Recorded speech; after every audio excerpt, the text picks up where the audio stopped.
के साथ हैं अमित शाह, देश के गृह मंत्री, भारतीय जनता पार्टी के चाणक्य, और सबसे ज्यादा इस वक्त भारतीय जनता पार्टी के चुनाव को यहां पर देख रहे हैं, संभाल रहे हैं, तो उस बारे में कुछ चर्चा करेंगे। अमित जी, ये आपका तीसरा चुनाव है जो आप बिहार में आपके उसमें संरक्षण में देखा जा रहा है।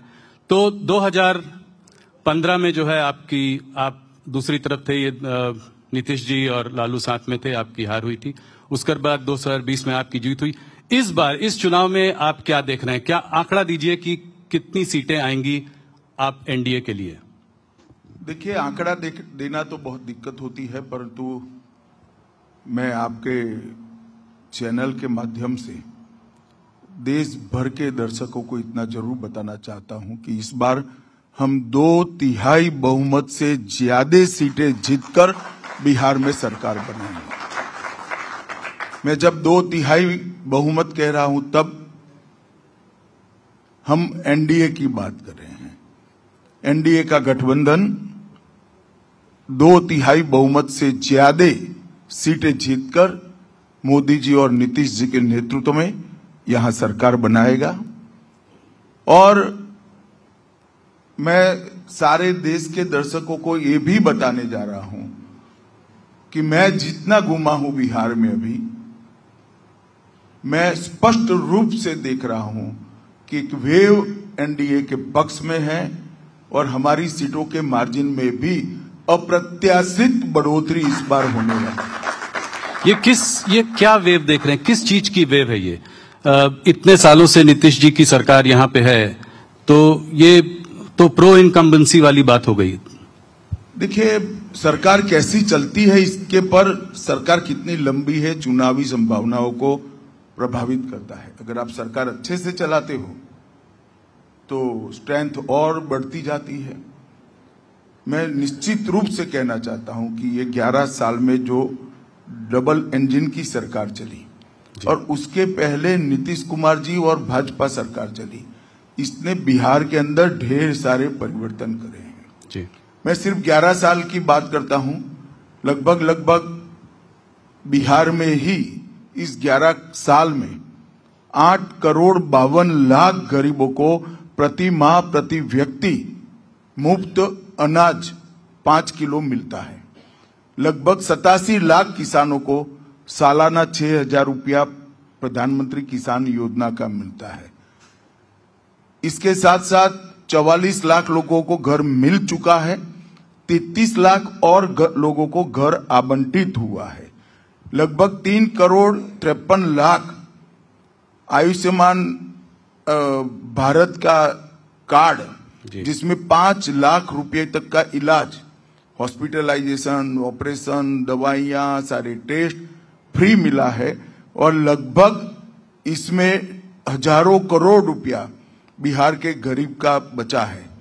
जनधन योजना में 6,60,00,000 बैंक अकाउंट, जो कांग्रेस पार्टी 70 साल से नहीं खोल पाई थी, हर गरीब को बैंक अकाउंट हमने दिया है। 1,60,00,000 लोगों को पीने का पानी दिया है। 1,33,00,000 लोगों के घर में गैस का सिलेंडर पहुंचाया है। और इतने ही लोगों के घर में शौचालय बनाने का काम नरेंद्र मोदी जी के नेतृत्व में बिहार की भूमि पर हुआ है। मैं इस सबका योग बना लूं तो भी आप समझ सकते हैं कि कितना बड़ा वेव सृजित कर सकता है। और इसके साथ साथ बुनियादी समस्या है, आज बिहार का कोई कोना ऐसा नहीं है जो पटना से कम 5 घंटे ट्रैवलिंग का टाइम कट हो गया होगा। कोई कोना ऐसा नहीं है। कहीं पर भी जाइए, 2 घंटा, 3 घंटा, 5 घंटा, 4 घंटा। मैं आज ही पूरा दौरा कर आया हूं। सब लोग यही कहते हैं कि जिस प्रकार के रोड बने हैं, गंगा जी पर जिस प्रकार के नए पुल बने हैं, 10 पुल और बन रहे हैं।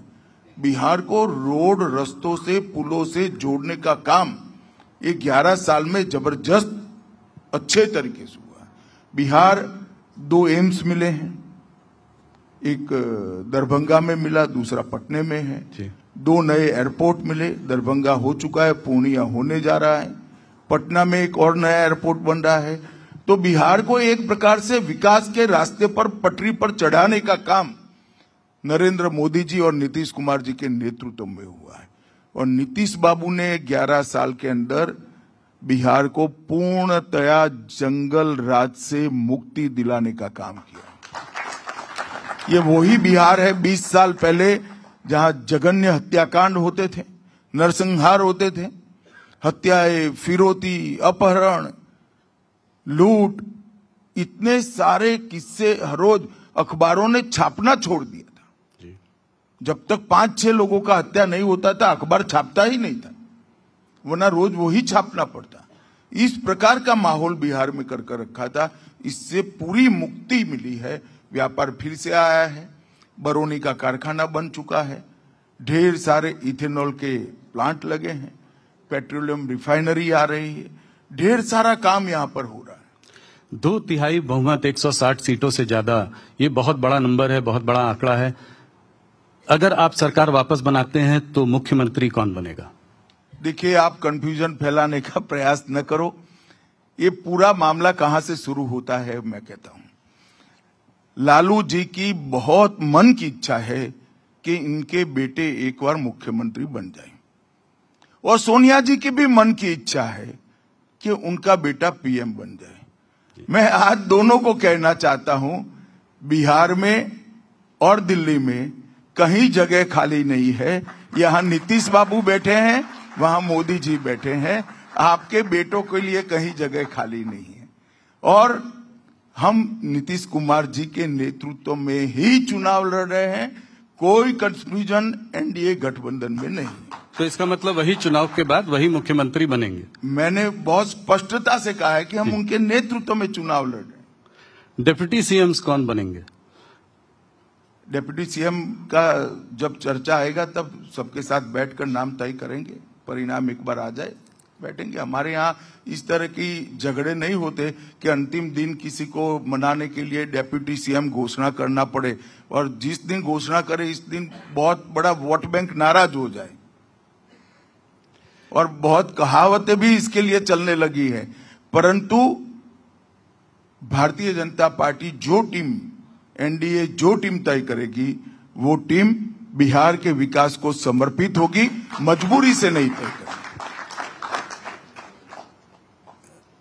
एक सवाल और पूछूंगा अमित जी आपसे।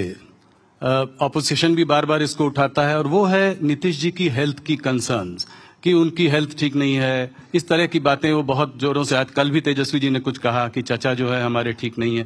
तो इसको आप कैसे देखते हैं? क्या आपको लगता है कि जिस तरह से वो इस तरह की बातें कर रहे हैं, क्या एक सिंपैथी फैक्टर भी इस चुनाव में दिखाई दे रहा है आपको नीतीश जी के फेवर में? देखिए, जहां तक हेल्थ का सवाल है, नीतीश जी मेरे हिसाब से, मेरी जानकारी के हिसाब से रोज 4 सभा कर रहे हैं, सबके बीच में जा रहे हैं। 4 सभा करती है तो मैं भी करता हूं। 3 मंजिला ऊपर चढ़ना पड़ता है, उतरना पड़ता है जी, और कम से कम 2.5 किलोमीटर 3 किलोमीटर चलोगे तब 4 सभा कर पाओगे। कहां हेल्थ का सवाल है? और लालू राबड़ी के हर सवाल का जवाब नीतीश जी दे रहे हैं, परंतु वो भ्रांति खड़ी कर एक छवि खड़ी कर इससे बाहर निकलना चाहते हैं। महागठबंधन में सीट शेयरिंग को लेकर काफी दिनों तक जो है लड़ाई झगड़ा चलता रहा। बहुत देर बाद वो लोग जाकर किसी कंक्लूजन पर आ पाए। उसके बाद जो है ओवैसी जी ने कहा कि जो है 2% वाला डिप्टी सीएम बनेगा, 12% वाला सीएम, और जो 18% वाला है वो दरी बिछाएगा। तो क्या इसको आप कैसे इसको देखते हैं? इनके नहीं, मैं तो बहुत बारीकी से देख रहा हूं विगत 5 महीनों से। इनके गठबंधन के अंदर कोई मनमेल नहीं है, मजबूरी से बना हुआ गठबंधन है। कोई रूट कर 2 महीने तक आता नहीं है, विदेश चला जाता है। कोई रूट कर प्रेस कॉन्फ्रेंस ज्वाइन करने की ना बोलता है तो उसको डिप्टी सीएम का झुनझुना पकड़ा देते हैं। और सीटों के बंटवारे में भी इतने झगड़े हुए हैं।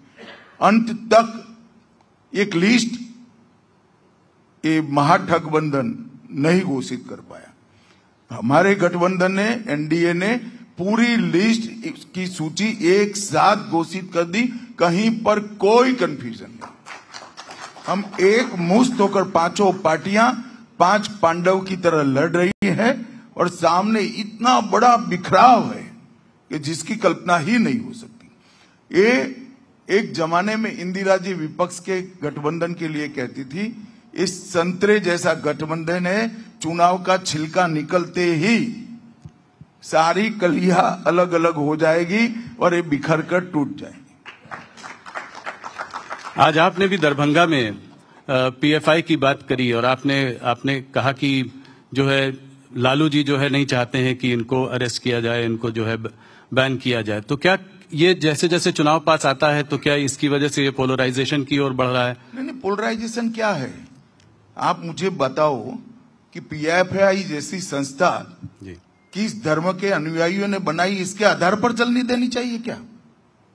हमारा नीति स्पष्ट है, जो देश के टुकड़े करने की बात करेगा, देश के खिलाफ काम करेगा, वो कोई भी हो उस पर प्रतिबंध लगा दिया जाए और जेल की सलाखों के पीछे ढेर सारे लोग गए हैं जी।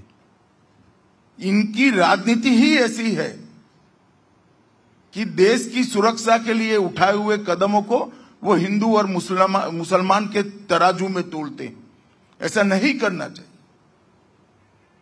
देश की सुरक्षा किसी धर्म के साथ जोड़कर देखना ही अपने आप में एक बड़ा गुनाह है। लालू जी कहते हैं कि पीएफआई के संग हो रहा है जो आरएसएस के संग होना चाहिए।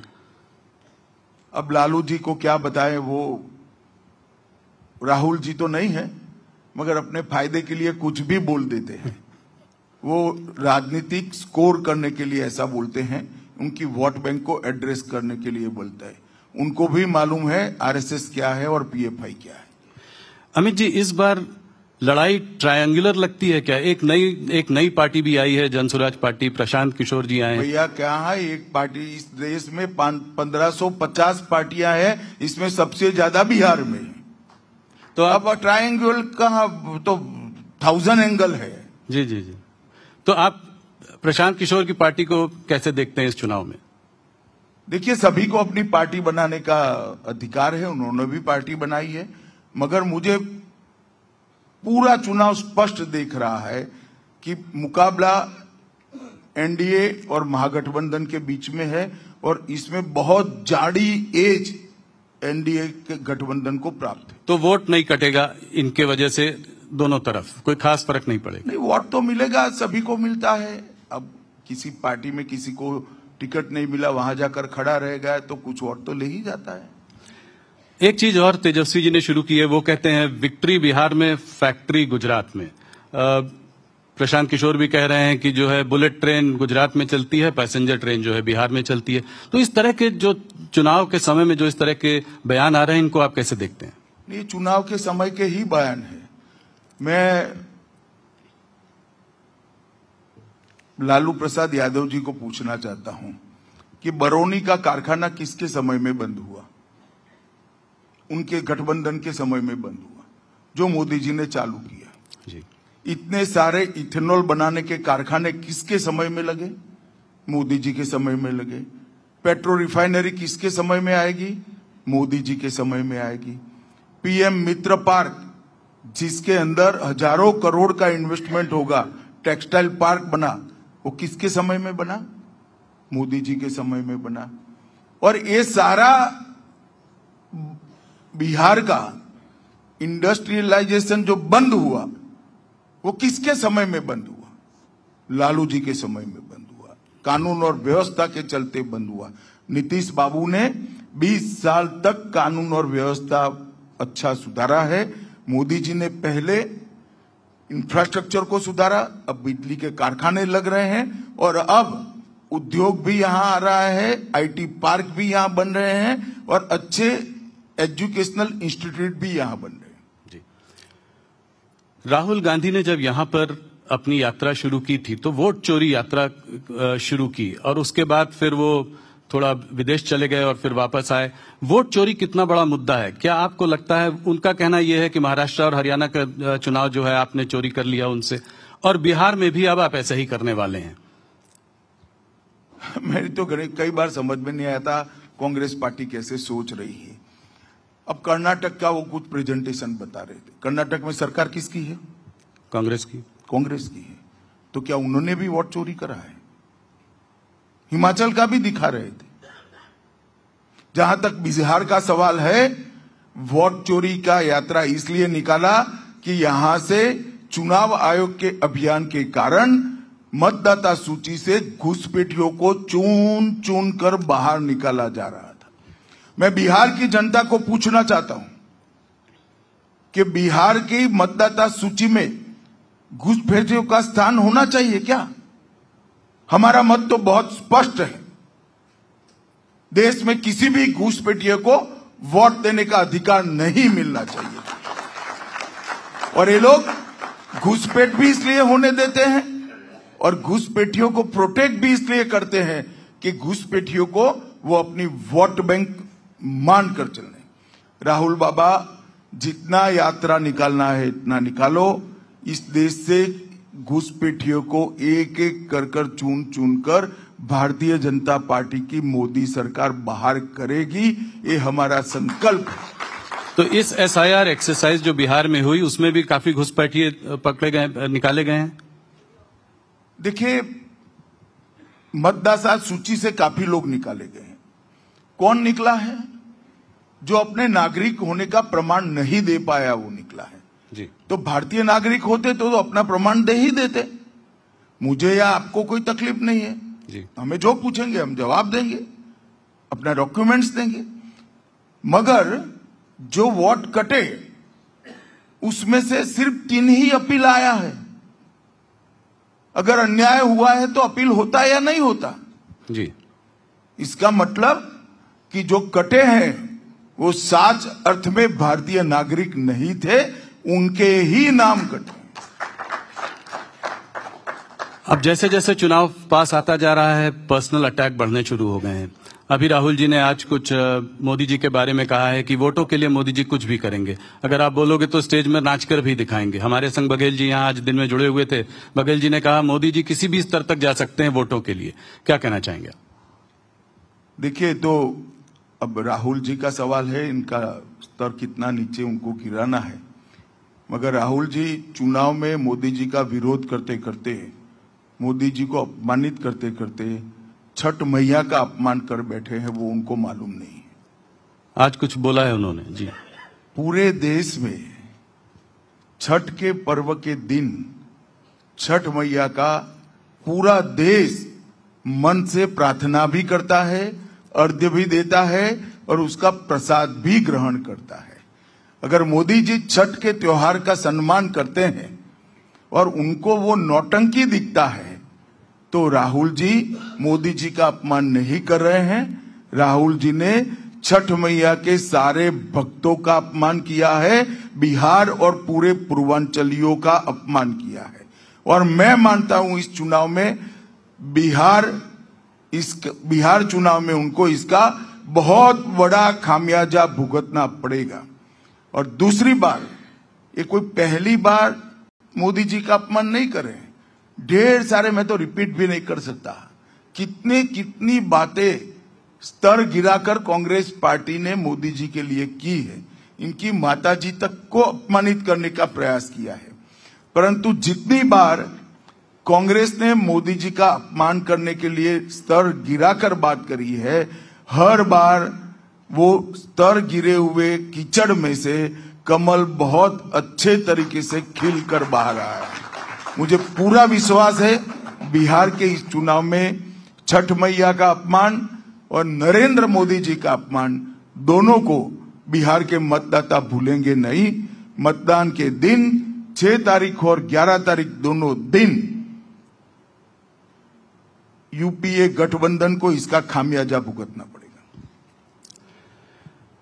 जैसे ही महागठबंधन में तेजस्वी जी मुख्यमंत्री चेहरे के रूप में सामने आए, उधर लारा घोटाला के भाई कहां पर बनना कहां है? नहीं, मतलब उन्होंने तो अपना कैंडिडेट घोषित किया है। सबको आपको भी बना सकते हैं, मगर ना बहुमत मिलना है ना मुख्यमंत्री बनाना है।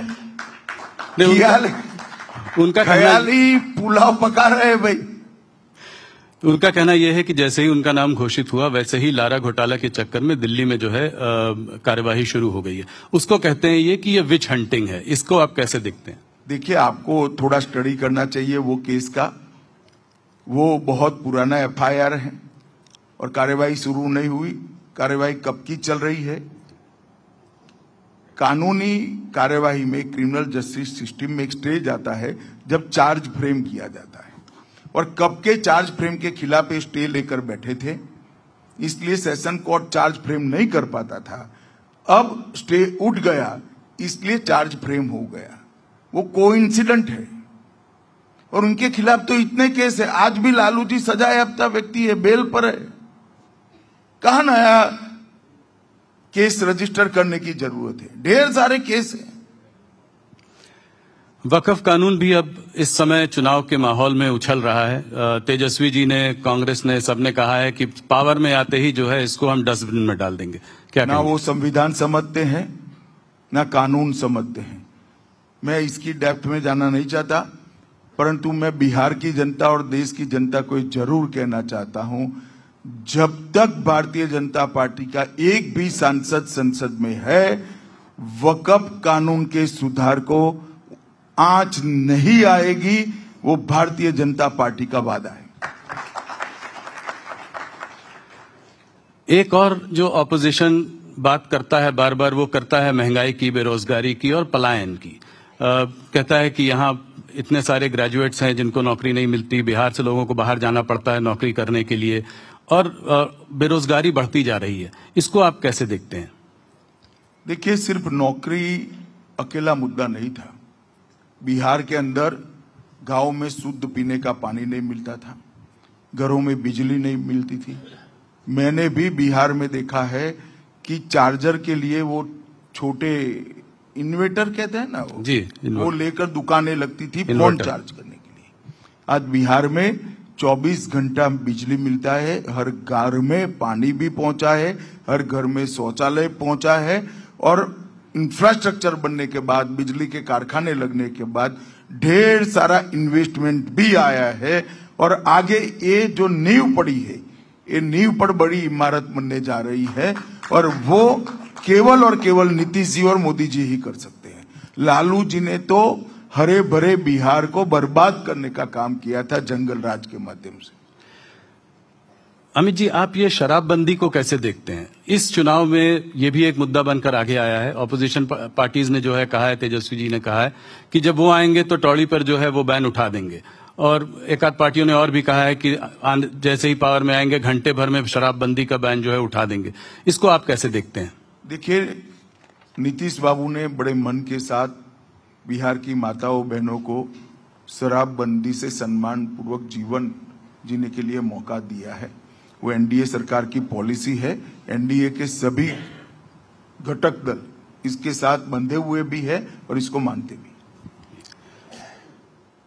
थोड़ा सा बात करें चुनावी वादों का। आप लोगों ने भी वादा किया है, ऑपोजिशन भी वादा कर रही है। मैं शुरुआत करता हूं आप लोगों के वादों से। हमारा कोई वादा नहीं आया है, हमने तो काम ही कर दिया है। हमारा अभी वादा तो आना बाकी है भैया जी। नहीं तो एक काम जो आपने कर दिया है, जो कि 1,41 लाख महिलाओं को आपने 10,000 दिया है। एक एंटरप्रेन्योरियल सेटअप बनाया है यहाँ की महिलाओं के लिए, जिससे कि महिलाओं कोऑपरेटिव बनाया जी। तो मैं आप सवाल ये पूछना चाहता हूँ, इसके अलावा इलेक्ट्रिसिटी भी आपने प्रॉमिस की है कि इतने यूनिट्स फ्री कर देंगे। प्रॉमिस नहीं किया है, कर दिया है। इसका जो है बिहार के बजट पर क्या असर पड़ेगा? क्या ये सब फ्री भी नहीं है? देखिए, हमने अगले 5 साल में बिहार के जीएसडीपी में जो बढ़ोतरी होने वाली है, वो बढ़ोतरी और फिस्कल डेफिसिट न बढ़े, उसका कैलकुलेशन कर ये सारे काम किए। और आप माफ करना मुझे, ये एक कंटिन्यूअसली चलने वाले, गरीबों को एम्पावर करने वाले कार्यक्रम का एक हिस्सा है। जैसे हमने घर दिया, बिजली दी, गैस दिया, शौचालय दिया, 5 किलो अनाज दिया, हमने गैस का सिलेंडर दे दिया, 5 लाख तक का सारा इंश्योरेंस उनको, मतलब दवाइयों का खर्चा फ्री कर दिया। अब उसको काम करना है। काम करना है तो पूंजी नहीं है। पहले तो जो कमाते थे वो सारा चला जाता था ये सब चीजों में, लकड़ियां, टहनियां, केरोसिन लाना पड़ता था, और दवाइयों में खर्च हो जाता था, अनाज नहीं था, अनाज में खर्च हो जाता था, खाने पीने में। अब ये सारी चीजों से बिहार का गरीब मुक्त हुआ है, वो कुछ करना चाहता है।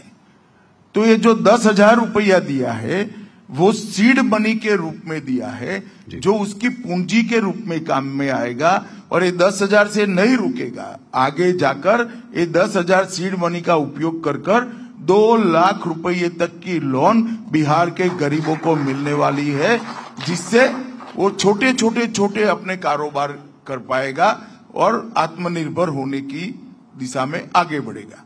एक और इतनी बड़ी संख्या में जो गरीब है उनको 2 लाख रुपए का लोन देकर छोटे कारोबारों में एंगेज करना, उनको आत्मनिर्भर बनाना, और दूसरी ओर इतना बड़ा इंफ्रास्ट्रक्चर का निर्माण कर रोजगारी जनरेट करना, और इंफ्रास्ट्रक्चर का निर्माण करने के बाद, बिजली बनाने के बाद जो कल कारखाने आएंगे उसमें भी रोजगारी का निर्मित होगा। तो ये वैज्ञानिक तरीके से एक बनाया हुआ कार्यक्रम है। इसको बदनाम करने के लिए ना मीडिया ने ना ऑपोजिशन ने आइसोलेशन में एक चीज को उठाकर नहीं देखना चाहिए। तेजस्वी जी कह रहे हैं कि अगर उनकी सरकार बनी तो हर बिहार के घर में एक सरकारी नौकरी देंगे। क्या ये संभव है? क्या ये हो सकता है? आप मानते हो क्या? नहीं, मैं तो आंकड़ों पर जाना चाह रहा था कि अभी सिर्फ 25-26 लाख नौकरियां हैं और करीब कम से कम 3 करोड़ परिवारों को नौकरी है। इतने सारे व्हाट्सएप घूम गए जी कि 2 करोड़ 80 लाख परिवार 20 लाख नौकरी दे चुके हैं। 2 करोड़ 60 लाख नौकरी गुना 40,000, 12 लाख करोड़ रुपया चाहिए। बिहार के बजट से 3 गुना पैसा चाहिए जी। अब वो तो मानते हैं कि वो जो बोलते हैं सब लोग मान लेते हैं, मगर बिहार के युवा को वो अंडर एस्टिमेट कर रहे हैं। मेरे पास तो बिहार से ही व्हाट्सएप आए कि कहां से दोगे इतना पैसा। मगर एक सूत्र है, वचन से क्यों, वचन देने में क्यों दारिद्र्य रखना चाहिए? देना चाहिए। ये लोग दे रहे हैं। इनको मालूम है कि उनको सत्ता में नहीं आना है, वचन पूरा करने की उनकी नौबत ही नहीं आनी है, इसलिए अनाप शनाप घोषणा पत्र बना दी। अमित जी, आपने बिहार पे हमारे बहुत सारे सवाल लिए। कुछ और सवाल आपसे पूछना चाहूंगा, बहुत दिनों बाद आपसे बात कर रहा हूं। नक्सलवाद की जो एक प्रॉब्लम है वो देश में हमारी बहुत बड़ी प्रॉब्लम रही है। दशकों से जो है हम लोग इससे लड़ते आ रहे हैं। आपने इसमें एक अग्रेसिव टारगेट और टाइमलाइन लिया। आपने कहा था कि अगले साल मार्च तक जो है इसको आप पूरा उखाड़ कर समाप्त कर देंगे। बहुत नक्सलवादियों ने सरेंडर किया है, बहुत काम हुआ है इस पे। क्या जो कुछ बचा खुचा काम जो बचा है 11 डिस्ट्रिक्ट्स में जहां नक्सलवाद अभी भी है, क्या आप अपनी डेडलाइन पर अडिग हैं? नहीं, बिल्कुल। मैं विश्वास से मानता हूं कि 31/3/2026 को ये देश पूर्णतया नक्सलवाद से मुक्त हो जाएगा। और बिहार नक्सलवाद से मुक्त हो गया है, और इसीलिए अब बिहार में 3 बजे तक मतदान नहीं होगा, 5 बजे तक पूरा मतदान होने वाला है। तो अमित जी, मेरे कुछ एक आध फॉलोअप सवाल ये हैं कि कितने नक्सल बचे हैं, कब तक वो खत्म हो जाएंगे, कैसे, अभी और क्या कार्रवाई आगे होगी? राहुल जी, थक जाओगे जी। गिनती में आप मत पड़िए, इसमें ही आपका भला है। मैं देश की जनता को इतना बताना चाहता हूं, 11 साल से नरेंद्र मोदी सरकार इस पर काम कर रही है। 19 के बाद इसका डिटेल प्लानिंग हुआ, 650 से ज्यादा कैंप बने हैं, ढेर सारे नक्सल सरेंडर हुए हैं। उसमें से उनका ही एक पुलिस का दल डीआरजी बनाया गया। और छत्तीसगढ़ में कांग्रेस की सरकार थी, इसके कारण हम अटके हुए थे। छत्तीसगढ़ की सरकार ने जनता ने भाजपा सरकार बनाई। अब हमारे लिए बहुत अनुकूल भूमि है, और 2026 31 मार्च को नक्सलवाद इस देश से समाप्त हो जाएगा। मैं आपके मंच के माध्यम से फिर से एक बार नक्सलियों को कहना चाहता हूं कि आपके लिए मेन स्ट्रीम में आने के दरवाजे खुले हैं। बहुत सारे लोग सरेंडर किए हैं, हथियार डाल दीजिए, आप भी सरेंडर करिए। मगर सरेंडर नहीं करेंगे तो हमारी कार्य योजना है, और हम सरेंडर करें या न करें, इस देश को नक्सलवाद से मार्च 26 तक मुक्त करा देंगे। लेफ्ट पार्टीज का कहना है कि ये जो है एक्स्ट्रा जुडिशियल किलिंग्स हैं, इनसे बात क्यों नहीं करते हैं हम? और वापस जब ये लोग जेल से छूट कर आएंगे तो क्या फिर हमारी सरकार का स्पष्ट नीति है, जिसके हाथ में हथियार होगा इससे कभी बात नहीं। कनपट्टी पर बंदूक रखकर बात होती है क्या? और बात क्या करना है? जहां जहां नक्सल मुक्त हुआ, हर गांव में पानी पहुंचा, बिजली पहुंची, राशन कार्ड पहुंचा, अनाज पहुंचा है, दवाइयां पहुंची है, स्कूल पहुंची है, मोबाइल टावर पहुंचे हैं और रोजगारी की योजनाएं भी पहुंची। इस तरह से बात नहीं हो सकती। और ये सिद्ध कर रहा है कि कांग्रेस पार्टी और लेफ्ट पार्टी इसका वैचारिक पोषण करती थी, इसीलिए वो उनके समर्थन में बयान दे रहे हैं। सैकड़ों आदिवासी मारे गए हैं, किसी का पैर उड़ गया, किसी का हाथ उड़ गया, सैकड़ों जवान मारे गए, शहीद हो गए। इनके ह्यूमन राइट नहीं है क्या? किस प्रकार की बात करें? बात किससे करें? हाथ में जो AK-47 राइफल लेकर बैठे हैं, इनके साथ हम बात करें? नहीं होगी बात। जो सरेंडर होगा वो मेन स्ट्रीम में वापिस आएगा, सरेंडर नहीं होगा उसको पुलिस का सामना करना पड़ेगा। थोड़ी बात GST की करें। आपकी सरकार ने जो है पिछले साल बजट में इनकम टैक्स रेट की कटौती की, मिडिल क्लास को बहुत बड़ा फायदा हुआ। अभी GST रैशनलाइज करा है तो उससे भी जो है लोगों के हाथों में बहुत पैसा आया है, अच्छा पैसा आया है। तो क्या आपको लगता है कि इसका लाभ एक आम आदमी को मिल पाया है और क्या इससे इकोनॉमिक एक्टिविटी बढ़ेगी, इन्वेस्टमेंट बढ़ेगा? जरूर मिल पाया है। 395 चीजें 28% और 18% पर थी, इसको 5% या 0% टैक्स कर दिया। और ज्यादातर चीजें रोजमर्रा की उपयोग की चीजें थी जो हमारी माताएं बहनें खरीद करती थी। और ये पूरा फायदा पास ऑन हो, इसके लिए वित्त मंत्रालय ने एक कमेटी बनाई है। इसका क्लोज मॉनिटरिंग हो रहा है और पास हो भी रहा है। इसीलिए इस बार दीपावली और छठ पूजा में, भैया दूज में विक्रम रिकॉर्ड तोड़ने वाली खरीदी हुई है और व्यापारी बहुत खुश है, महिलाएं भी खुश है। मैंने ये भी सुना है अमित जी कि ड्रग्स कार्टल्स पर भी आपका एक बहुत बड़ा हमला है और आपका एक बहुत बड़ा प्लान है कि इसको भी जो है उखाड़ कर फेंकना है इस देश से। तो इसके बारे में कुछ हमें बताएं कि कहां पे इस पर आपके क्या टारगेट्स हैं, कैसे आपने इसको अप्रोच किया? ये बहुत गंभीर समस्या है जी, जो हमारी आने वाली नस्लों को खोखला करती है। हमने 5 साल में इसका इंफ्रास्ट्रक्चर बनाने का काम पूरा कर लिया है। 5 साल में से 3 साल हमने अपने ही रिकॉर्ड तोड़ते गए, रिकॉर्ड तोड़ ड्रग्स जब्त किया है, जलाया भी है रिकॉर्ड बनाकर, और ढेर सारे अपराधियों को पकड़ा भी है। अब पूरे भारत के सभी राज्यों की पुलिस और सेंट्रल एजेंसियां मिलकर इनकी कार्टेल की बड़ी मछलियों को घेरने के लिए कार्य योजना बनाई है। और मैं आशा करता हूं कि 2-3 साल के अंदर ड्रग के सिनेरियो में भारत में ड्रास्टिक गिरावट आएगी और बहुत अच्छी सफलता हमारे देश की सभी राज्यों की पुलिस को मिलेगी। सब लोग एक साथ एकमुश्त होकर ड्रग के दूषण के सामने जंग लड़ रहे हैं। एक सवाल SIR के बारे में मैंने आपसे पूछा था, एक बड़े पर्सपेक्टिव पे ये जानना चाह रहा था कि अभी जो है इलेक्शन कमीशन ने अनाउंस किया है कि 12 स्टेट्स और यूनियन टेरिटरीज में ये एक्सरसाइज करेगी। काफी सारी स्टेट्स हैं, वेस्ट बंगाल, तमिलनाडु, वो कह रही हैं कि कोई भी हालत में हम इसको करने नहीं देंगे। तो ये संभव हो पाएगा क्या इनके इतने स्ट्रांग रेजिस्टेंस के बाद? देखिए, तो चुनाव आयोग को देखना है, हमें नहीं करना है। मगर हमारी पार्टी का, पूरे NDA का चुनाव आयोग को SIR के लिए समर्थन है। और SIR कोई पहली बार नहीं हुआ है, 1955 से लेकर 2004 तक हुआ है SIR।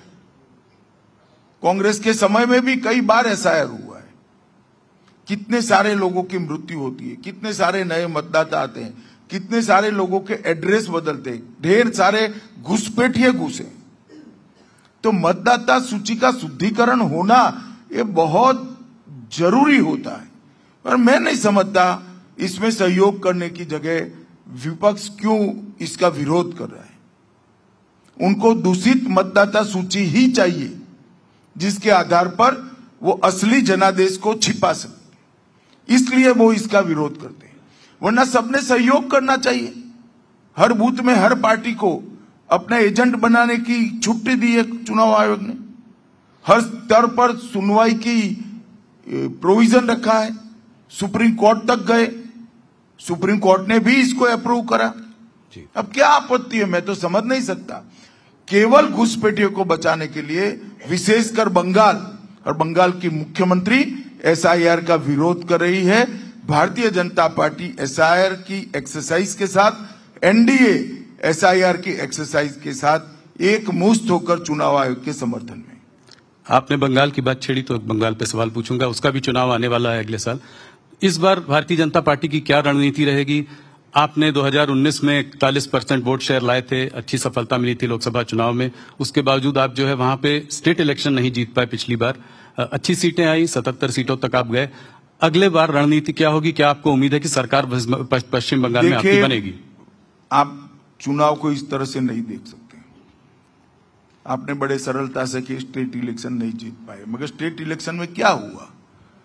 भारतीय जनता पार्टी की 4 सीटें थी, 77 हो गई। 100 साल से भी पुरानी और आधी सदी जिन्होंने बंगाल पर राज किया वो कांग्रेस पार्टी की 0 सीट। 25 साल तक जिन कम्युनिस्टों ने राज किया है उसकी बंगाल में 0 सीट। तो भारतीय जनता पार्टी ने अपनी जमीन प्राप्त कर ली है, एक नींव बनी है और ये नींव पर आगे बड़ी इमारत बनेगी। इस बार बंगाल चुनाव निश्चित रूप से भारतीय जनता पार्टी जीतने जा रही है, इसका मुझे पूरा विश्वास है। किसी चेहरे को आगे करके लड़ेंगे कि जैसे पहले मोदी जी को चेहरा मानकर लड़ रहे थे वैसे ही लड़ेंगे बंगाल में? नहीं, वो तो बंगाल यूनिट को तय करना है। अभी बैठे भी नहीं है, सभी लोग बिहार में लगे हैं। जब चुनाव आएगा तब तय करेंगे। थोड़ा बात तमिलनाडु की करना चाहता हूं। वहां पर आपका एआईडीएमके के संग गठबंधन है इस बार। क्या कुछ बात विवेक जी से भी हो रही है इस वक्त भारतीय जनता पार्टी की? ऐसी कुछ अटकलें हैं तो मैंने सोचा आपसे सीधे पूछूं। देखिए, जो भी फैसला हम करेंगे एनडीए के सभी घटक दल साथ में बैठकर करेंगे। ये बात निश्चित है, हम एनडीए को बड़ा करना चाहते हैं। तो आप डिनाई नहीं कर रहे हैं कि इससे बातचीत हो सकता है, चल भी रही हो? मैंने ये भी नहीं कहा कि बातचीत हो रही है। मैंने ये कहा है जो फैसला करेंगे वो एनडीए के घटक दल साथ में बैठकर करेंगे। कुछ जगहों पे ये भी खबर है कि कांग्रेस भी उनसे बात करने की कोशिश कर रही है। सभी लोग कर सकते हैं, इसमें क्या है। केरल पे एक सवाल मेरा, आपने कहा था कि 25% सीट जो है लोकल बॉडी इलेक्शंस में आपको इस बार जीतने की उम्मीद है, तो वहां पे भी स्टेट इलेक्शन है। स्टेट इलेक्शन में आपको कितनी सीटें जीतने की उम्मीद है? 140 सीटें। अभी क्या वहां पर भी आपका कोई गेम है? अभी देर है, मगर इस पंचायत चुनाव में, म्युनिसिपैलिटी और म्युनिसिपल कॉर्पोरेशन के चुनाव में भारतीय जनता पार्टी 25% वोट प्राप्त करेगी और हम अच्छी खासी संख्या में सीटें भी जीत कर लाएंगे। अमित जी, एक आध दो और सवाल आखिरी में। एक सवाल जो मैं आपसे पहले भी पूछ चुका हूं पर आज फिर पूछना चाहूंगा, भारतीय जनता पार्टी अपना नया अध्यक्ष कब घोषित करेगी? अब तो बिहार के चुनाव के बाद ही होगा, पर उसके बाद हो जाएगा, काफी प्रायोरिटी में हो जाएगा बिहार चुनाव के बाद। जाते जाते एक आखिरी सवाल, आप खादी पहनते हैं, खादी मैंने पढ़ा भी है, आपसे बात भी की है इस बारे में। इसके पीछे क्या, कब ये शुरू हुआ, इसके पीछे क्या कहानी है? देखिए, मेरी माताजी, उन्होंने मुझे खादी पहनने के लिए प्रेरित किया था और उस वक्त तो ज्यादा समझ नहीं थी जब मैंने खादी पहनना शुरू किया था, मगर आज मैं देख रहा हूं खादी का विचार आज भी इतना प्रासंगिक है जितना 1920 में हुआ करता था। अगर मेरे खादी पहनने से एक गरीब के घर को रोजी रोटी मिलती है, एक गरीब महिला को रोजी रोटी मिलता है, तो इससे ज्यादा पवित्र कपड़ा और कोई नहीं है। और मैं तो देश भर के सभी परिवारों को कहता हूं, घर में कई सारी ऐसी चीजें होती है, पिलो कवर होते हैं, चद्दरें होती हैं, बदन लुचने के तौलिए होते हैं, कई सारी ऐसी चीजें होती है जो खादी का हम उपयोग कर सकते हैं। और खादी ग्राम उद्योग में तो अब ढेर सारी खाने पीने की चीजें भी उपलब्ध है। खादी को बढ़ाइए। खादी हमारे देश के लिए, हमारे देश के गरीबों के लिए रोजगार का बहुत बड़ा साधन है और आत्मनिर्भरता और स्वदेशी दोनों खादी से ही मजबूत होता है। और मोदी जी ने खादी को बल दिया है और खादी के टर्नओवर में सैकड़ों गुना बढ़ोतरी करने का काम भारतीय जनता पार्टी की नरेंद्र मोदी सरकार ने किया है, एनडीए सरकार ने किया है। अच्छा ही हुआ आपने पूछ लिया, जिससे मैं अपील कर पाऊंगा। और युवाओं को विशेषकर मैं कहना चाहता हूं कि एक बार आप खादी पहनकर देखिए, गरीब के साथ आपका मन अपने आप जुड़ जाएगा, इसके दर्द को आप महसूस करेंगे।